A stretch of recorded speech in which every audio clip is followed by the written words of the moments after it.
All right, in this tutorial, we're going to talk about splines. So we have splines here. First one is we're just going to randomly pick points, right? And if I want, I can end it by double clicking. All right, so I can now drag these points that I clicked on anywhere. That's pretty cool.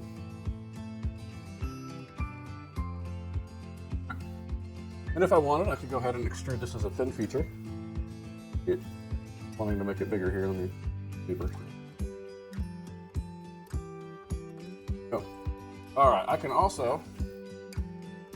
make this spline a loop. So, go back to being normal.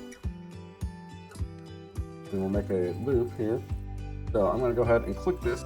And you can see here that it changed the tangency of that point coming out of here to be tangent with the line coming in.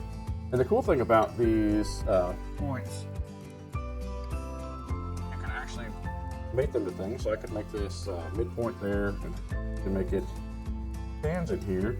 So I could go in and specify angles of the line and the length of that line, or I could make it tangent to something that already exists in the sketch. If I decided, hey, I wanted more points, I can click on the spline and I can say insert spline point right there. Now I got another spline point.